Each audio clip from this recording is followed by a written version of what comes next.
गुरु प्यारी साध संगत जी, आप सभी को प्यार भरी राधा स्वामी जी।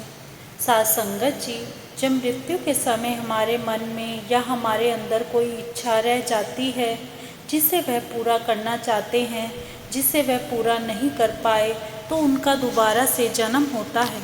उनके दोबारा जन्म लेने का केवल एक ही कारण है कि वह अपनी इच्छा को पूरा कर सके। लेकिन जब उनका दोबारा से जन्म होता है तब उनके कोई कर्म नहीं होते और वह मालिक का रूप होते हैं। शुरू से ही वह मालिक से जुड़े हुए आते हैं और उनका बचपन से ही पता चल जाता है कि यह कोई मालिक की प्यारी रूह है और मालिक भी कभी कभी दोबारा से अपने भक्तों और प्यारों को भेज देता है। केवल उनका मकसद लोगों को मालिक से जोड़ना होता है और उनका कोई काम नहीं होता। वह नाम का प्रचार करते करते ही चले जाते हैं, मालिक में समा जाते हैं। जब ऐसे महापुरुषों का जन्म होता है, उनका तेज ही इतना होता है कि जो उनके आसपास होते हैं वह उनके ऐसे तेज को सहन नहीं कर पाते, जिससे कि पता चल जाता है कि यह उस मालिक का कोई प्यारा आया है। तो साध संगत जी, ऐसे ही उस बच्चे का जन्म भी एक सत्संगी परिवार में हुआ ताकि वह भी अपनी इच्छा को पूरा कर सके जो उसके अंदर रह गई थी। उस बच्चे को अपने गुरु के दर्शन करने थे, उसके अंदर अपने गुरु के दर्शनों की तड़प थी, लेकिन वह अपने पिछले जन्म में नहीं कर पाया था क्योंकि उसकी मृत्यु हो गई थी और उसका अंतिम समय आ गया था, जिसके कारण वह अपने गुरु के दर्शन नहीं कर पाया। इसीलिए उसका बच्चे का दोबारा जन्म हुआ। उस सत्संगी परिवार के सदस्य बताते हैं कि जिस कमरे में हमारे इस बच्चे का जन्म हुआ है, उस कमरे में एक अलग ही प्रकार की रोशनी हुई, एक ऐसा तेज जिसे हम सहन नहीं कर सके। और हमारे परिवार में भी हमारे जो बुजुर्ग हैं वह भी नाम की कमाई करते हैं, और जब उन्होंने देखा कि ऐसा हुआ है तब उन्हें तो पता ही चल गया था कि कोई कमाई वाला जीव आया है, कोई महात्मा आया है। साध संगत जी, वह कहते हैं हमारे बुजुर्गों ने हमें बता दिया था कि यह कोई साधारण बालक नहीं है, यह तो मालिक का प्यारा है जिसने हमारे घर में जन्म लिया है। साध संगत जी, वह जो बुजुर्ग थे जो कि उस परिवार में सबसे बड़े थे, उन्होंने सबको बता दिया था कि यह कोई मालिक की प्यारी रूह है जो हमारे घर आई है। तो साध संगत जी सभी बहुत खुश थे और वह बताते हैं कि जब हमारे घर इस बच्चे का जन्म हुआ तब इसके दोनों हाथ आपस में जुड़े हुए थे।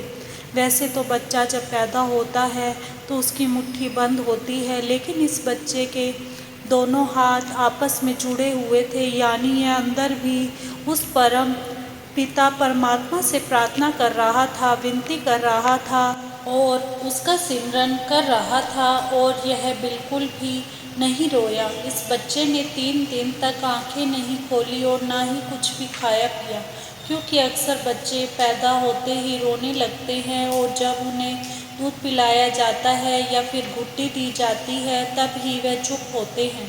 लेकिन उन्होंने बताया कि हमारा यह बच्चा बिल्कुल ही शांत था, इसने 3 दिन तक कुछ भी नहीं खाया पिया और ना ही यह बिल्कुल रोया।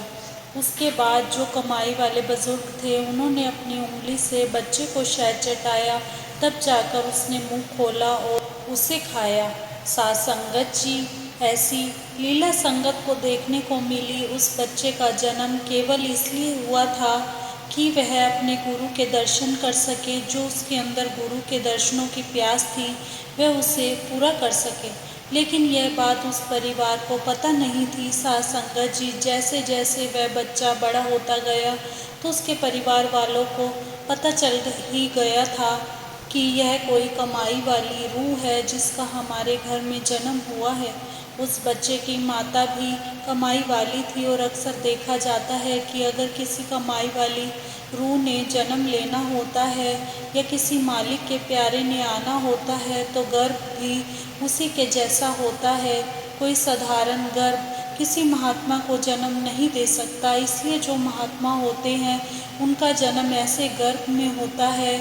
उसकी माँ बताती है कि जब इसका जन्म होने वाला था तब मेरे अंदर से भी एक अजीब सी रोशनी निकली, जिसे देखकर मेरी आंखें तो बंद हो गई, क्योंकि मेरी आंखें उस रोशनी को झेल नहीं पाई।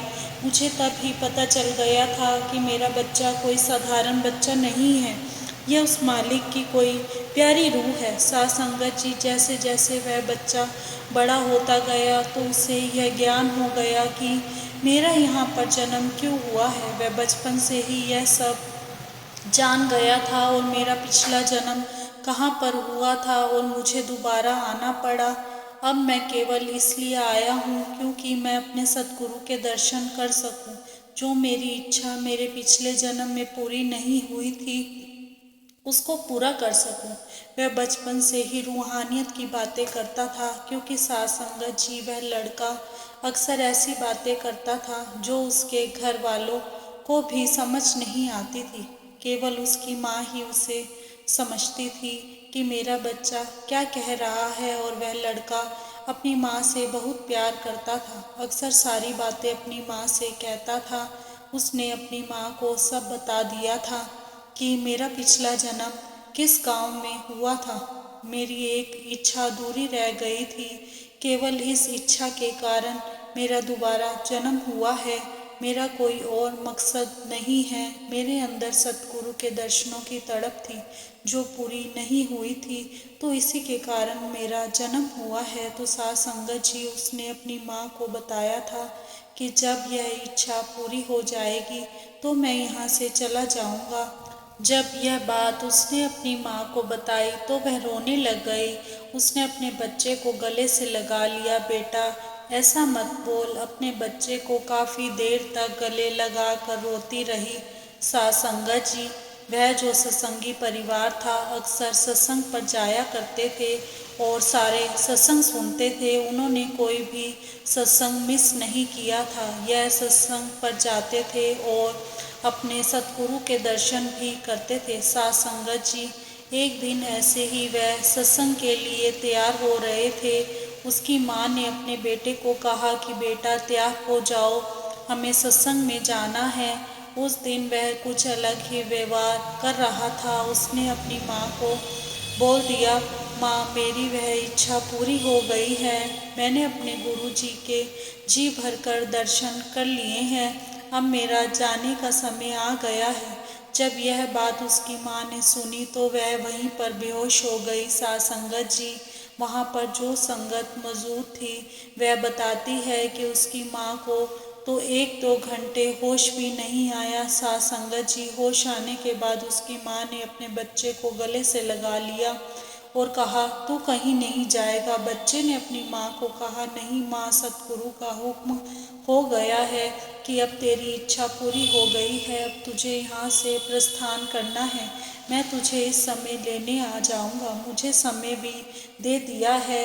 अब मेरे जाने का समय हो गया है। अब मैं चाह कर भी यहाँ पर और नहीं रह सकता। साथ संगत जी, उसकी बातें सुनकर उसकी माँ रोने लगी। बहुत सारी संगत उनके घर इकट्ठी हो गई, क्योंकि सभी को पता था कि कोई कमाई वाली रूह है। साथ संगत जी, उसने अपनी माँ को बता दिया कि मैं इस समय चला जाऊँगा, इस समय मुझे सतगुरु जी लेने आएंगे। उसने 10 मिनट पहले अपनी माँ को देखा और बिस्तर पर आराम से बैठ गया और अंतर ध्यान हो गया। साथ संगत जी, उसी समय सतगुरु जी आए और उसे अपने साथ लेकर चले गए। वहाँ पर जो संगत मौजूद थी वह बताती है कि उसके चेहरे पर एक अजीब सी मुस्कान थी, जैसे ही सतगुरु जी बड़े ही प्यार से उसे ले गए हों। साथ संगत जी, ऐसी मृत्यु उन्होंने पहले कभी नहीं देखी थी। ऐसे कोई हंसकर अपने प्राण त्याग गया हो। तो वहाँ पर सारी संगत यह सब देखकर बहुत हैरान थी। यह सतगुरु जी की लीला है और उसके भक्त का प्यार। इसी के साथ इजाज़त चाहते हैं। कल मिलेंगे एक नई साखी के साथ। तब तक के लिए राधा स्वामी जी। अगर साखी अच्छी लगी हो तो कमेंट बॉक्स में राधा स्वामी अवश्य लिखिए जी और चैनल को सब्सक्राइब करना ना भूले जी। राधा स्वामी जी।